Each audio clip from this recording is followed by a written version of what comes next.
Hello, thank you for joining us for BookBound 2020, a From Home Literary Festival. My name is Becky Manawatu, and I'm here to host the discussion between Renée and Lola Olufemi. And now to the discussion. So we're all over. I'm based in New Zealand here in Waimangaroa on the West Coast. Lola, you're in which I'm in part London. I'm in Yes. North London. Yeah, and what's North London sort of like at the moment? What's your situation there? So I think that like most people in lockdown, I'm adjusting to kind of being at home and being inside, and seeing the way I think especially the government has framed the virus and the way that it kind of is talking about it and how that's affected specific communities.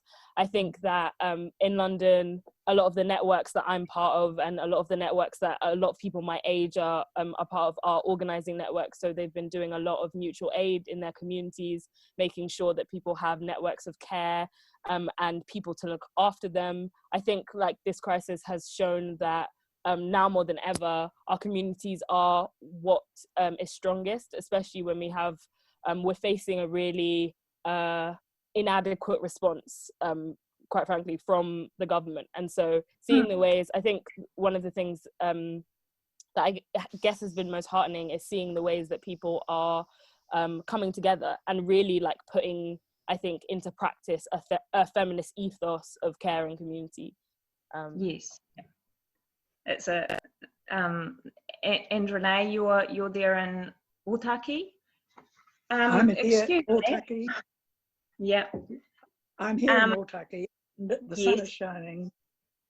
The lockdown, I went into self-isolation about a week before the lockdown started because I'm old and because I was one of the vulnerable people. And but it really hasn't, apart from someone else getting my groceries, it really hasn't been very much different. I mean, I work most days and go for a walk, and we've been allowed to go for walks. And so, I play music. And when no one's around, I play the ukulele. But so really, I'm used to my own company. I'm fairly self-contained. So in a way, it hasn't changed all that much. Yeah. So you'll have to excuse me, I have to go back one step and just actually introduce you guys properly, but it's nice to know exactly where you're sitting. So Renée is, you turned 90 last year and celebrated by writing your first crime novel, The Wild Card.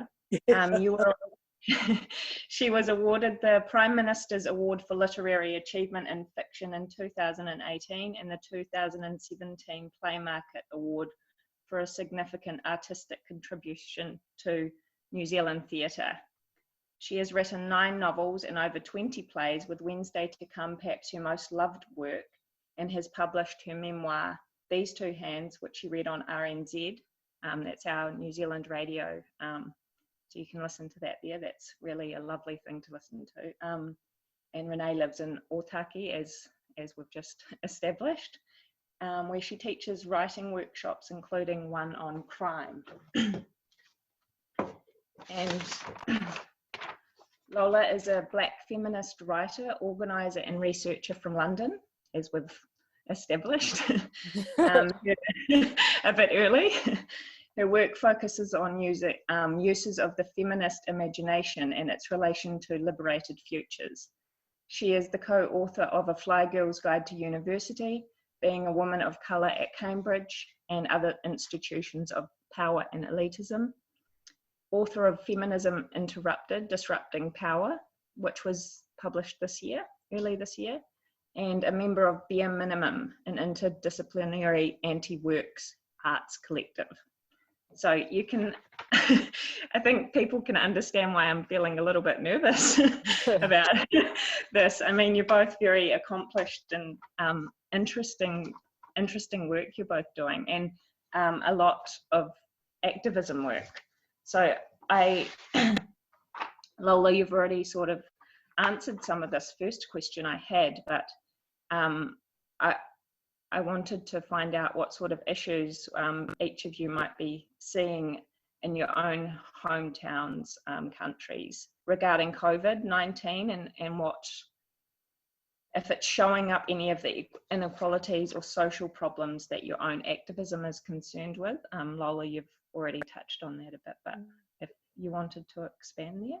Yeah, I think definitely. I think one thing that COVID is doing is pushing us towards new forms of sociality, right? Like we're finding new ways to connect and be with each other online. But I also think that what's really interesting is that there is no, or at least in the circles that I move in, and the thinkers that I'm kind of engaged in, that there is really no like before and after COVID. There's only the way that this virus has kind of emphasized inequity and emphasized inequality, and really brought to the fore these disparities that we see in terms of people's access to resources, their proximity to death, their proximity to the state, their proximity to safety, and freedom from harm. And I think that what's really important now is to take stock of the way that this moment is responded to by like authorities that we're supposed to have trust in, i.e. the government. And I think what's another thing that's happening is that a lot of people who maybe had never really questioned or were critical of state power are now seeing the ways in which a really callous response from the government is forcing people to think about themselves in relation to others outside of these institutions that they've been forced to rely on. So we're having a lot of conversations here about protective equipment for people with close proximity to the virus. We're having lots of conversations about national pride and, you know, heroicism. And I think that those are ways of, those can be ways of depoliticizing something that has disparate effects on specific communities. And I think that a lot of us are asking really critical questions about, you know, what does it mean to celebrate quote unquote frontline workers if we're not doing our best, if the government is not doing their best to provide the support and the equipment that they need in order to survive. I think it's a really important moment where we're rethinking lots of questions to do with like feminism, to do with community, and to do with the way that we do politics, that we did politics before, but that we're going to do politics in the future. Yes, yep. I found it interesting that you say there's no before and after COVID, because I think lots of people are sort of seeing this as a before and after situation. What Renee, for you there, what sort of, I mean, your recent book, the Wild Card, it has it talks about state powers and what damage the state has done to communities. Yes, so that's something well, what happens to, well, if you, the book deals with the aftermath of a state ward being murdered, and because I had to do that, well, I felt obliged to do the research. What had been written, as well as what I knew better, was talking to people, and so I feel very strongly that no one is dealing with it, and of course, at the moment, well, we're lucky to live in Aotearoa because the government and the Prime Minister have acted swiftly and very firmly with lockdown and with COVID, and so in a way we're extremely lucky. The disparities are still there, however, and the food bank is reporting, you know, 3 or 4 times the number of people who are coming for food parcels. A lot of them have never ever had to do that in their lives before. So I guess it's giving a lot of us a new idea I mean, for some people, for a lot of people actually, the idea of being hungry enough to go and ask someone else to give you some food is very foreign to them in this country.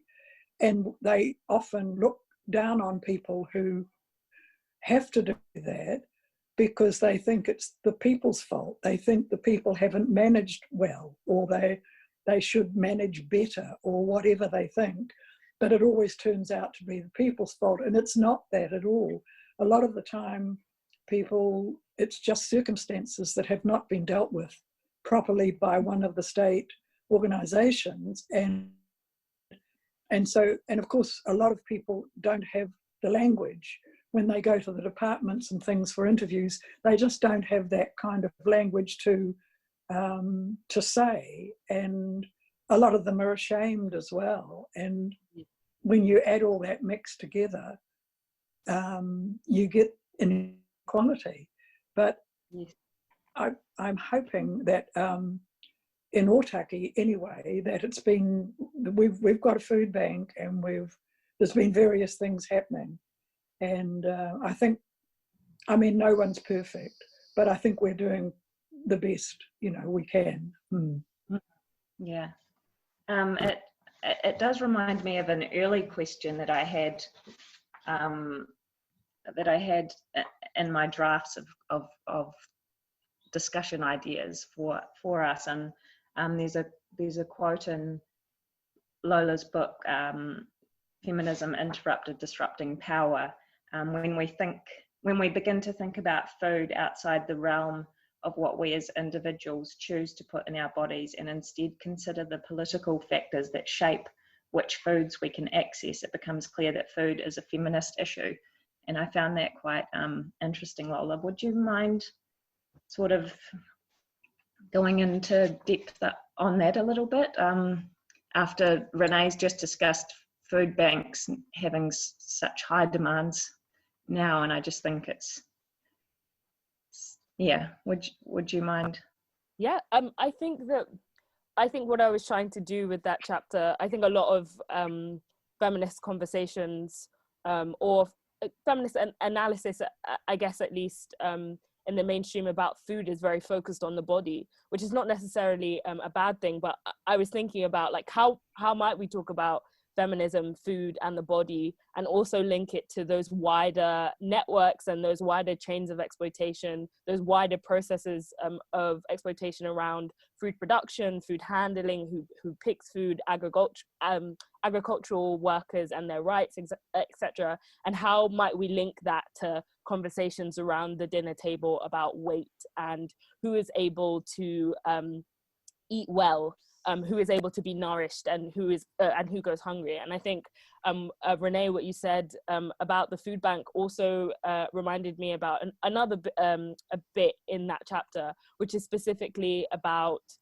how food is a political agent, and how the environments that we're in determine what access we have to foods, right? So for some women, food banks are a huge part of the ways in which they feed their families, because especially in the UK, a decade of austerity, which is kind of like the gutting of public services, have meant that the majority, quite a number of families, headed by women especially, rely on food banks and rely on other networks in order to get their food to feed their families. And so I was thinking of food as this like joyous thing that can potentially bring people together, but also as an agent that is charged with so much kind of shame and emotion and feeling, not only in regards to the body, but in regards to labor as well. Like, who cooks food in the house, who serves food, how is food prepared? All of those things are important. And I guess the way that the chapter ends is saying that I don't think there's a way that we can talk about food and the body in isolation without linking it to those wider chains. And there's no way that we're going to be able to abolish the like kind of negative feeling that is imbued, especially in young women, in regards to food, without also thinking about justice for the workers who produce our food, right? Those two things are linked. And maybe in a world where those chains of exploitation didn't exist, the way that we would think and eat and talk about food would change. for us as individuals, right? If we can say that. Yeah, and in terms of theatre, the kitchen is the most likely place where drama is going to happen. And there's a quote, isn't there?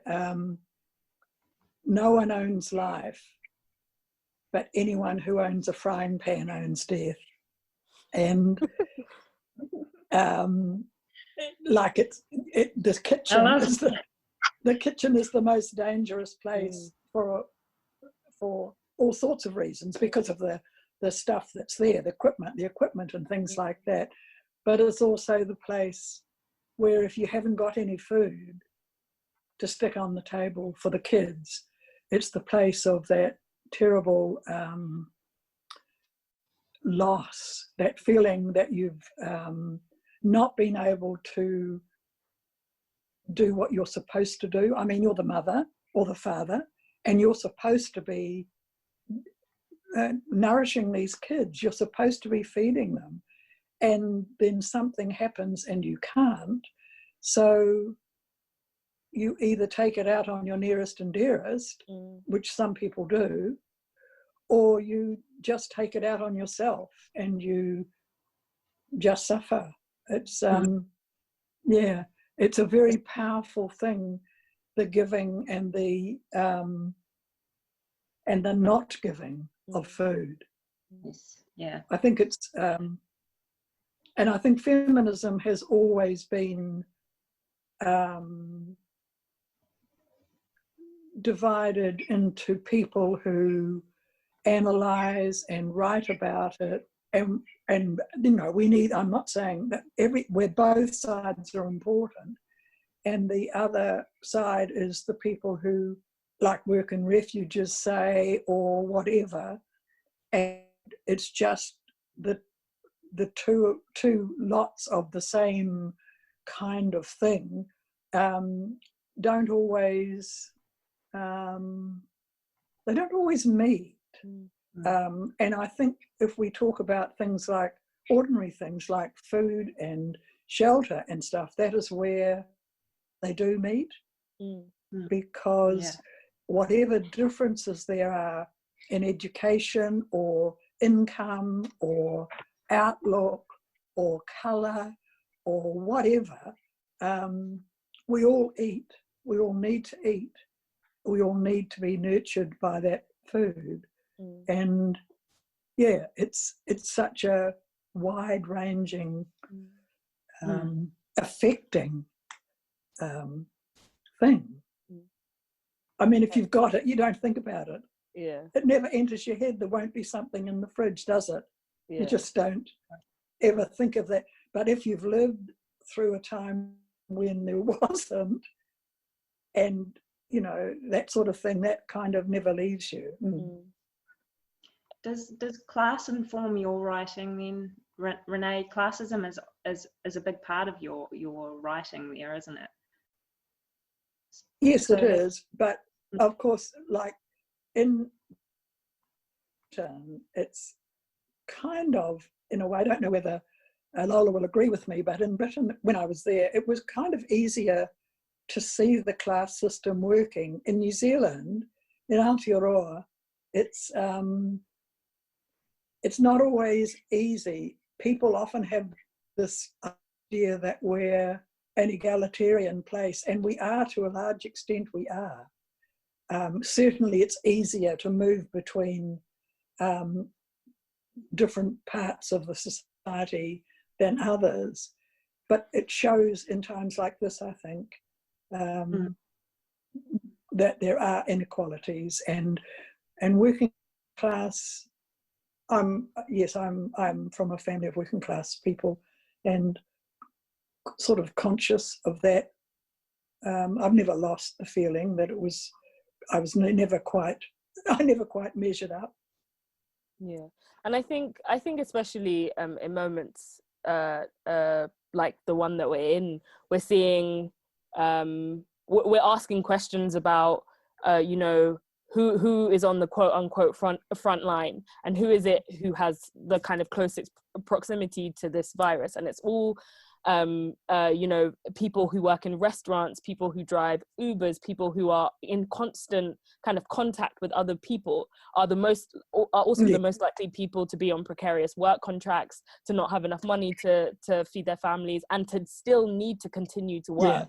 I think one thing that's really interesting is questions about like who has the luxury to practice social distancing, right? Who has the stability to be able to say, you know, I can stay at home and I don't need to pick up different kinds of jobs in order to make sure that I can survive and the people connected. I do, Lola. I do. Can survive. And so yeah, I think. But I'm 90. I'm 90. So hey, I've earned it, haven't I? You have. I think it's a really, really important question to ask, especially if you're in the position where you can, right? Like to make sure that we're constantly thinking about those who can't, and making sure that the reasons that they can't are not depoliticized by the state and are not depoliticized by the media, because that's what's happening, right? Yeah. There is some judgment going on, isn't there? People, you know, go home, stay home. It's just, it's not that simple for so many people, and I think more people need to be really aware of that. And so this is, have you managed to be, Renee, I think you've managed to be quite productive through the pandemic. I've seen a lot of your work online. I've been very busy. Yes, I have. It's been well, when I went into self-isolation, I was teaching Breaking and Entering, which is the crime novel course, and so we continued to do that by email, and that's worked. But I also, I'm writing another novel. I've got The Busk that I write every Wednesday. I have people I'm mentoring. So in a way, have been really, really busy. I like to be busy though, so it's not something I'm complaining about. Have you managed to? Well, you know, no, sorry, what was it? Sorry. I think I had a wee moment where it just paused. I couldn't quite hear you, Renee. Carry on. Oh, okay. Yeah. Yes, no, it's been good. I've been, nothing has changed in any major way for me. I haven't had any health problems. I haven't, you know, I've had enough to eat, all that sort of thing. I've had to go back to doing the housework. I had someone come in for 2 hours a week to do the vacuuming and clean the bathroom and stuff like that. But I'm back doing it myself, and so that makes me a bit grumpy because I hate housework. But I don't know how you feel about housework, Lola, but I don't like it at all. Well, I like it when someone for me.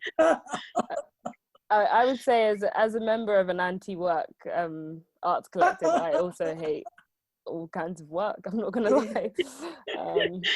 I'm interested. I'm quite interested in that, Lola. The anti-work. Can you tell us a bit about that? So Bare Minimum is an interdisciplinary anti-work art collective, and it's basically a group of kind of friends who wanted to give structure to the things that we were making and I guess wanted to make.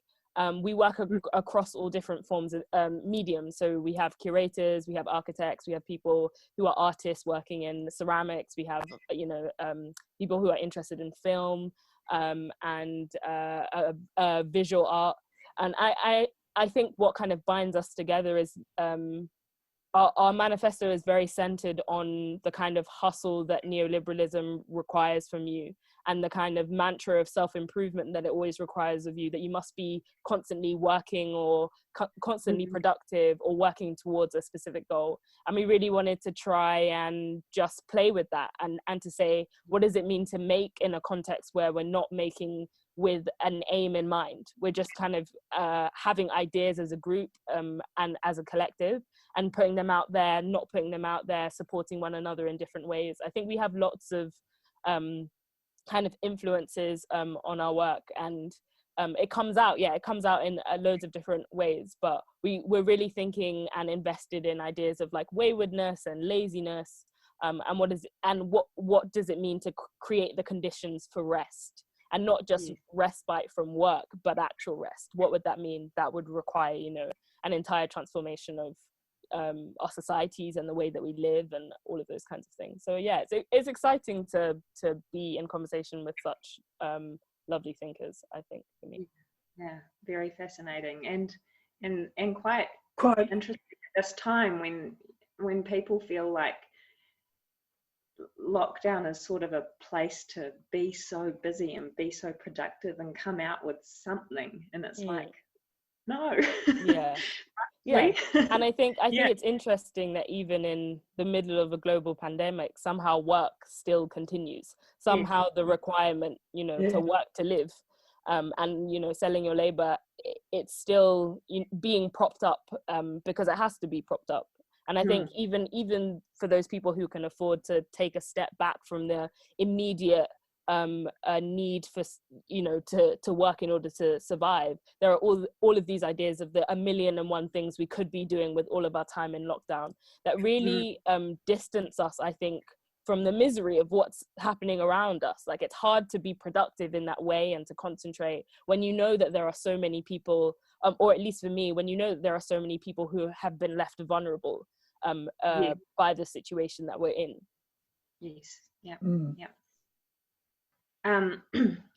I'll just go to one of my questions that I have written down for Lola. Your essays in which you regard the feminist imagination and creativity as one of our strongest tools. I mean, you're kind of talking about that with what's the name of? Bare Minimum.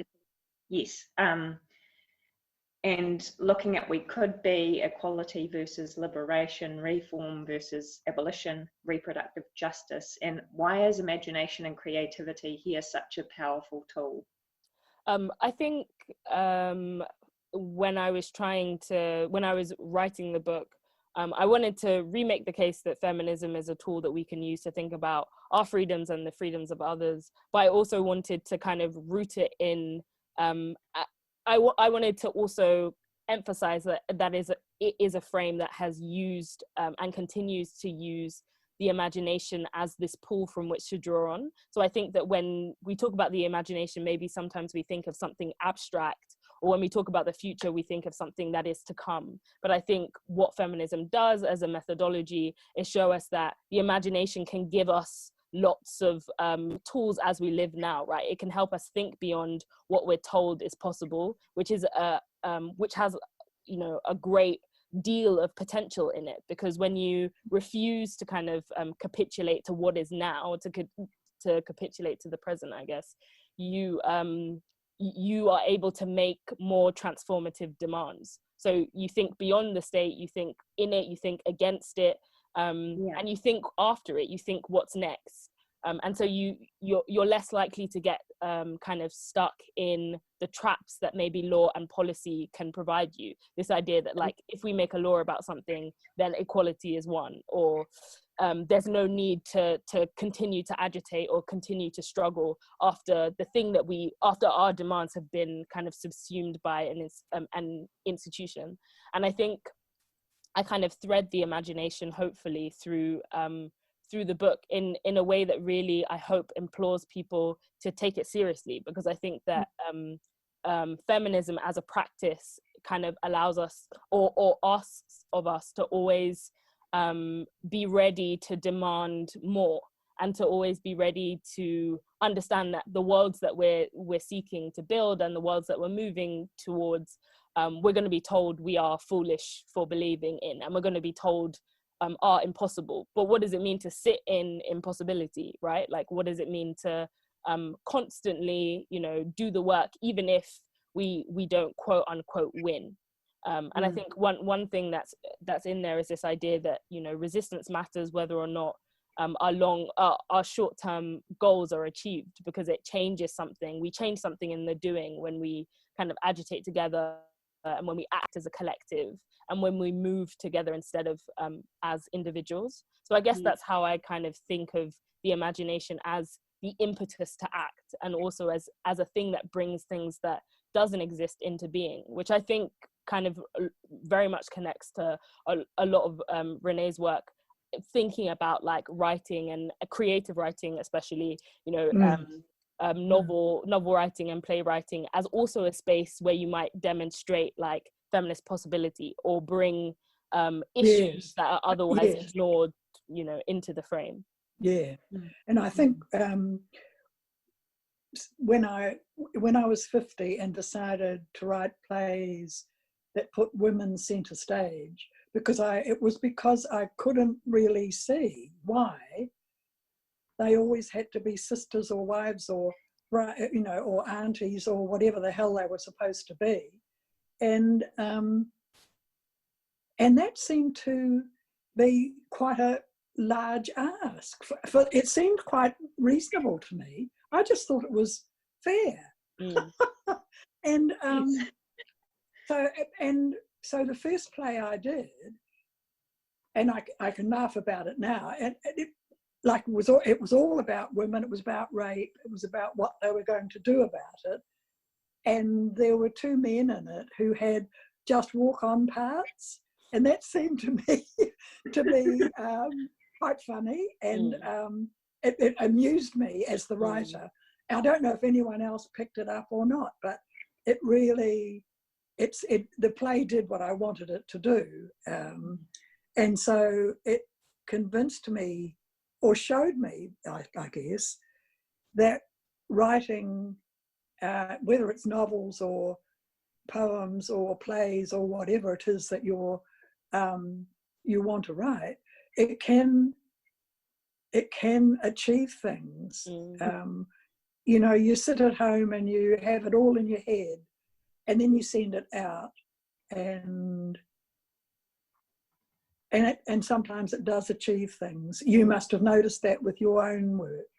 I think yeah, I agree. And I think that writing allows, especially like women, I think, in a creative realm to reckon with themselves and to reckon with their lives, and to reckon with the way that they've been positioned in, you know, particular places. Absolutely. Yeah. And I think so, yeah. I think that for me, like the kind of writing that I've done in this book, because I also write creatively as well sometimes, but the kind of writing that I've done in this book was very geared towards consciousness building and inspiring, not inspiring, but starting a conversation or inviting people in. You're like me, I think you don't like that word, inspire. It sort of sounds too airy-fairy, doesn't it?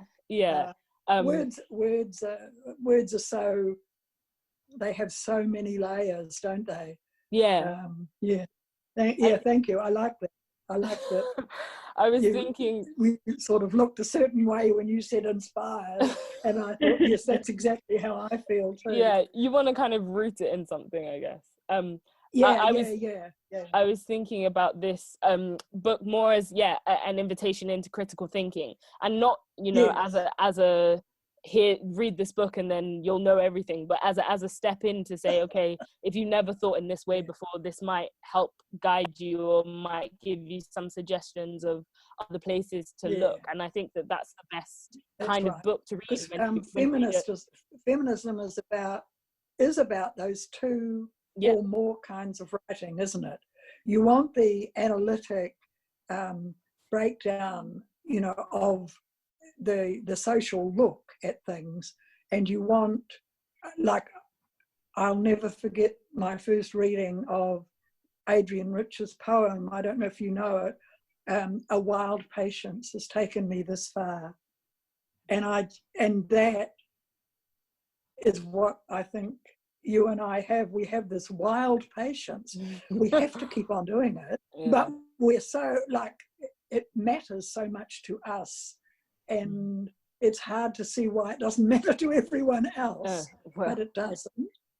So we've got to develop this wild patience, because otherwise we're just going to blow up and disappear. I think it's also, I think of writing also as a kind of collective experience as well. And so I'm very clear in terms of like mentorship and the people that the community that gave me the ability to write this book, all of my friends that supported me and teach me new things every day. I think that's also a kind of feminist principle, right? That you don't write as a sole individual, you write as a component of a wider kind of project. And that's... No, I don't. I write. When I write as me. Mm. I don't sort of write.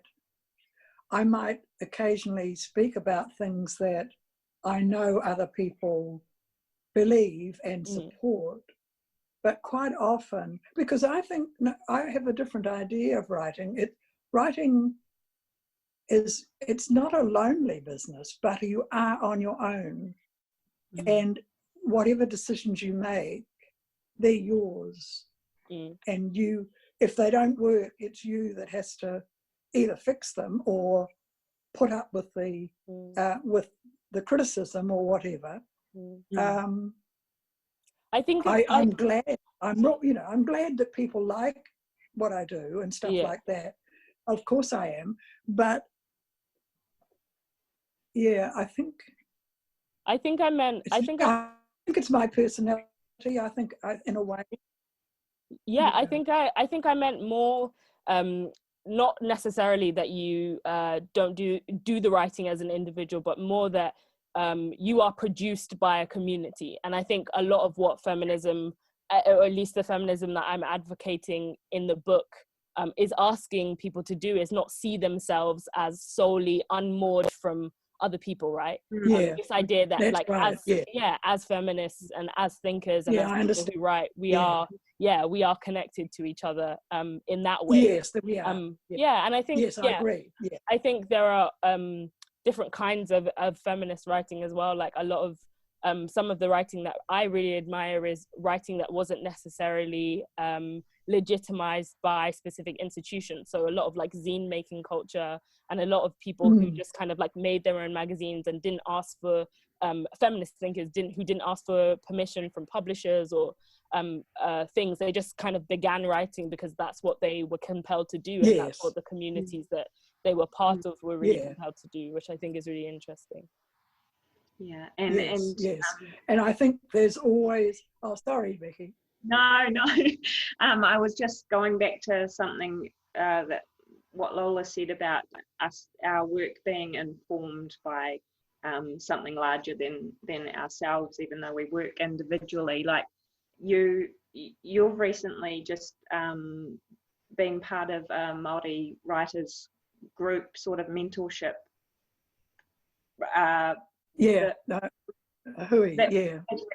Wasn't it? There was a group of how many women were there that you? I don't know exactly. I don't know, 10 or 15 or something like that. I'm not quite sure. And they were Pat Grace and I were just there. We were the benign presence, really. And but never a benign presence, Renee. Sorry? You're never a benign presence. Yes, that's what I said when I got up to do my mihi. I did the mihi and then I described myself, which everyone else had done. And I said, I've got a big mouth, and that's what writers need. They do. You were saying about theatre work having been that putting women front and centre was a big part of your activism. Yeah. But I wonder within that creative framework, were there other things that you were able to say that perhaps weren't being said at that time? Yes, a lot of them were. A lot wasn't, and they still. This is the heartbreaking thing. They're still having to be said. Like we're still talking about inequality. When I wrote Wednesday to Come, and I looked at the 30s depression, and these women, I mean, it's always women who carry the can for the whole thing. It's the women who have to. And when I wrote that play, it seemed like a long time ago that this wasn't ever going to happen again, da da da da da.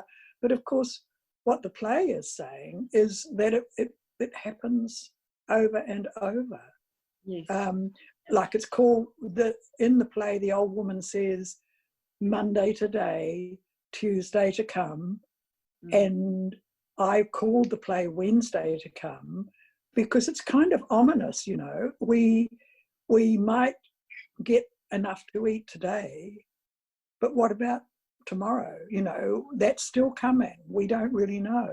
And if you're on if you're not even on the living wage, if you're only on the minimum wage, then you don't really know what's going to happen tomorrow either. Yeah. Is that also a beautiful space to be in? I mean, for some people, for many, it's a very difficult situation. Lola, perhaps having so much unknown is a space that we have so much potential for. Do you think? Oh yes, I do see that. I do. Yeah, I do. I know that's but different. I think, yeah. Yes, it is different. But I was no, because even like I look forward to, you know, going to work, which I call, you know, go and sit down at my computer, and yeah, there's always that. There is, but I think Lola and I probably have that ability to, like, we're always going to have something to do. It doesn't matter what else happens. We're always going to have something to do, and like, it's inescapable. That's our fate, and I'm glad. I'm really glad about that. Yes, keeps you alive, really, in some ways. Yeah, it keeps me. Sorry, I need to remember to slow down because. Are you working You're on anything at the moment, both of you? Me? Yes. I'm working on a novel about masks. You know that quote, give a man a mask and he will tell the truth? Oscar Wilde. And it made me, I'm interested in masks. I've got a collection myself, mainly theatrical. But you wonder, you know, is giving someone a mask, will they tell the truth because you can't see them? The mask is there, and behind that mask, they're safe. They can say whatever they like, whatever fears or wrongs they've done. Or, I mean, is it not true? Do we all need to have something that says, if I do this, they won't know who I am. I'll be able to say whatever I like and no one will know. And of course, in my experience, and I guess Lola's too, because I've got such a big mouth, I am known.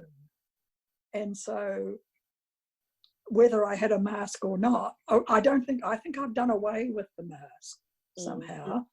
Yeah, I think it's really interesting how I guess a lot of people can't hide or aren't able to, you know, really I guess to use the kind of metaphor that you've like introduced, like aren't able to kind of put on a mask, or people who are for whom telling the truth has to happen, right, is a means of of survival. And I think about that in relation to a lot of the political thinkers that I talk about in this book, but have also inspired the kind of writing that I and others around me do.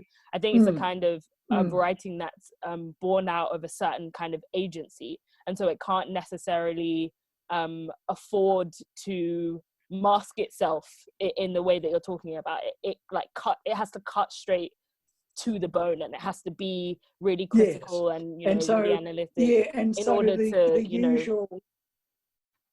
usual masks are gone. Yeah, exactly. It has to be able to kind of speak to the moment that we're in, or the political or historical things that are Yeah. happening in people's lives. And for me, I think that's when writing is at its most powerful. And that's not to prescribe it to any specific form. I don't think or genre. It doesn't have to be relegated to any specific discipline in order to do that work. I think it's the kind of writing that emerges in these different spheres, and what it chooses to center, what it chooses to talk about, whose lives it deems important.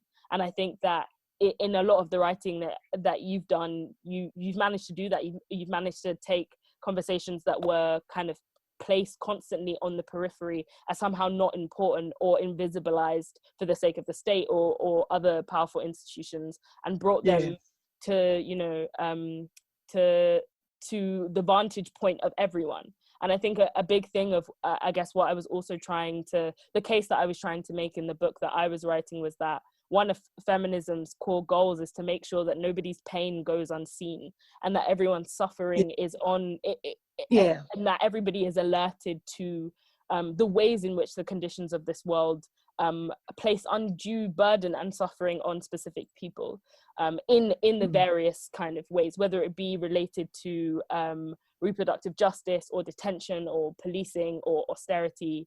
That's something that, you know, feminism tries to remedy.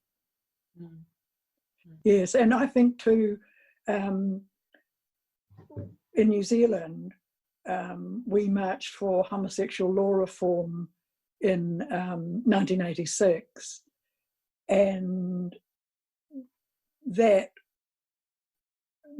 experience for me was a very critical one, because the hate and the way we were looked at as we marched was very, it will stay with me for all my life, really, because it was so naked and so, I don't know, quite sure that we were all going to hell, and that we didn't need to be, that we were dirty, and we had come, well, a politician said, you know, go back to the gutter where you belong, like we weren't human or something. And so I guess once you've been through that sort of experience, you're never quite trusting again, because you've seen what's behind their mask.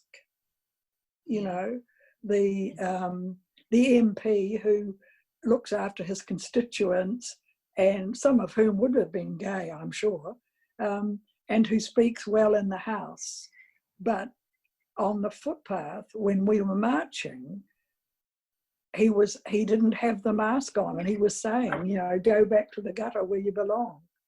And so the idea of masks, I think a lot of us wear masks during the day and at night, and sometimes we chuck them away and we think, to hell with that, this is me, if you don't like it, you know, that's tough. But not everybody's that lucky that they can do that.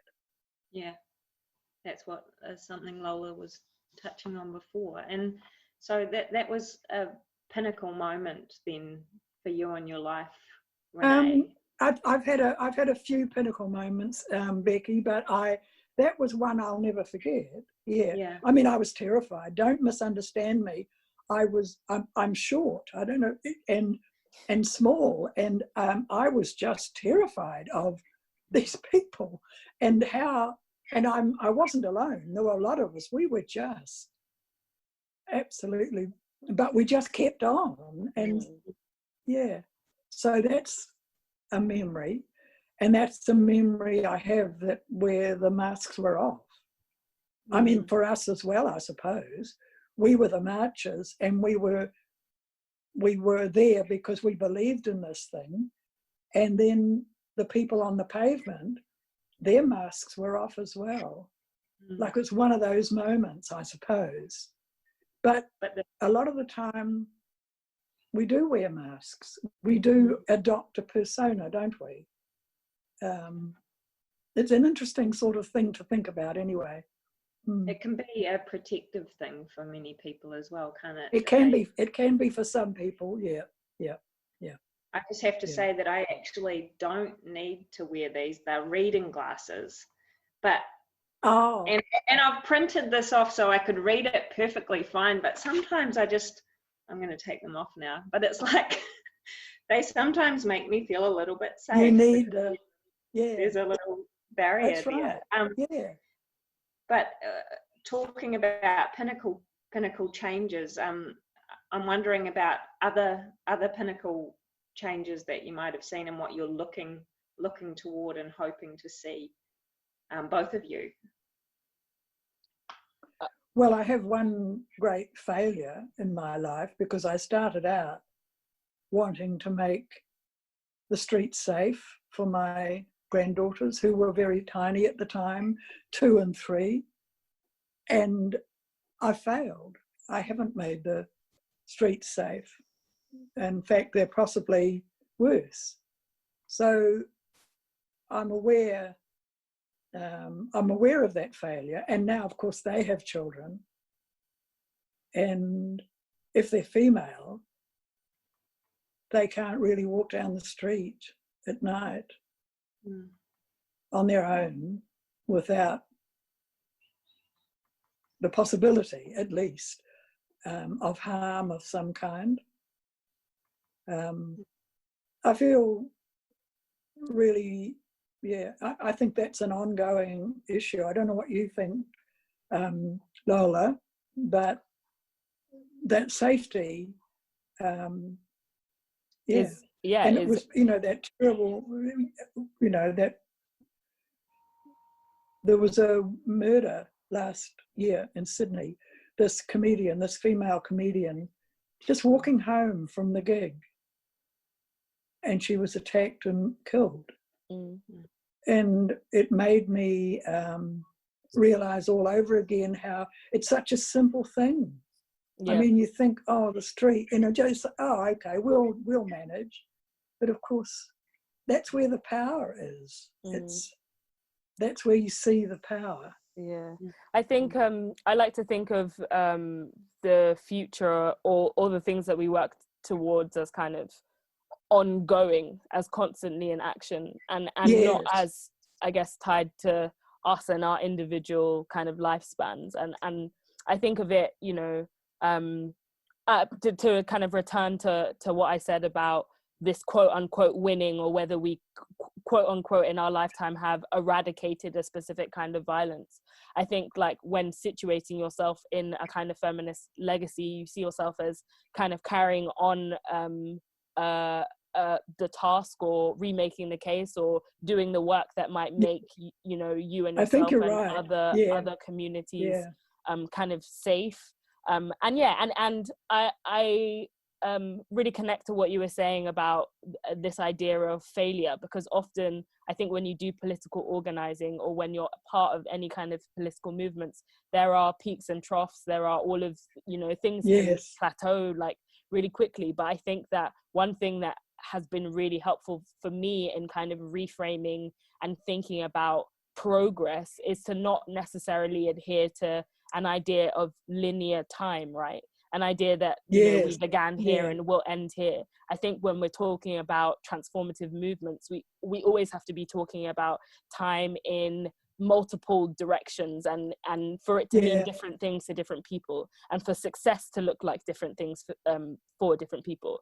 And also, right. I think that's connected a lot to the differing histories that these progressive movements have, and the differing kind of genealogies that even something like feminism has. Like, what is a win for a certain set of feminists is not necessarily a win for another.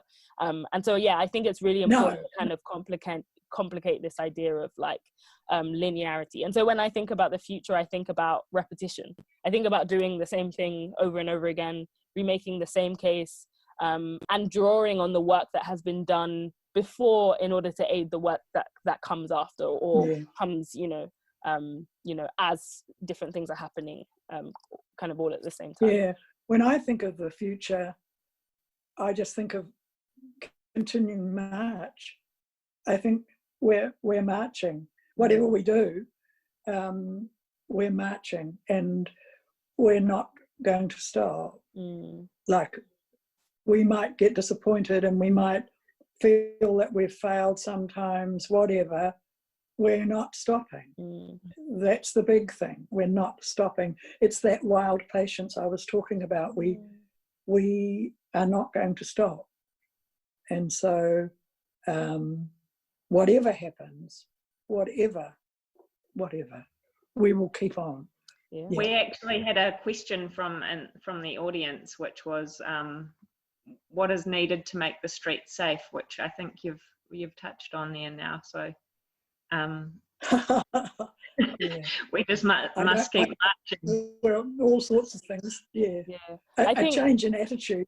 Yeah, I think I kind of touch on this in the book, in the chapter about prison abolition, looking at this idea that prisons don't necessarily solve these wider problems because they don't address the root causes of things like gendered violence or sexual violence. And one of the things that I think is really crucial in these conversations is thinking about undoing or dismantling really oppressive ideas about like gender and about sex, and introducing some kind of comprehensive